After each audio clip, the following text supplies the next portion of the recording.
আসছি।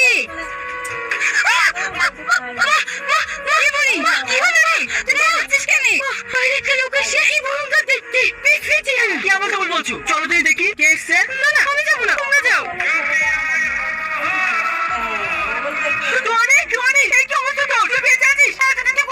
কথায় আছে না, রাখে আল্লাহ মারে কে। অনেক ঘটনা ভাই, তোকে সব পরে বলবো। তোরা সব ভালো আছিস তো? হ্যাঁ মা, আমরা সবাই ভালো আছি। তুমি যে ফিরে এসছো এতে আমরা সবাই খুশি। জানিস টনি, আমি একটা বড় ভুল কাজ করতে যাচ্ছিলাম। এবার তুই চলে এসেছিস, সব ঠিক হয়ে যাবে। কি ভুল কাজ করতে যাচ্ছিলি? আমার সঙ্গে সালমার বিয়ে ঠিক হয়ে গেছে। 4 দিন পরে আমাদের বিয়ে। এবার তুই চলে এসেছিস, ওই দিনে তোদের দুজনের বিয়ে দিয়ে দেবো। না না, আমি এই বিশ্রী চেহারা নিয়ে ওকে বিয়ে করতে পারবো না। তুই ওকে বিয়ে করিস, তোর সুখে আমার সুখ। কি বলছো মা? সালমা তো তোমাকে ভালোবাসে। আপনি তো দেখছেন আমার এই বিশ্রী চেহারা দেখে সালমা ভয়ে পালিয়ে গেল। তাই বলছি আমার এই বন্ধুর সাথে আপনার মেয়ের বিয়েটা দিয়ে দেন। আপনি আর অমত করে আপনার সুখে থাকেন।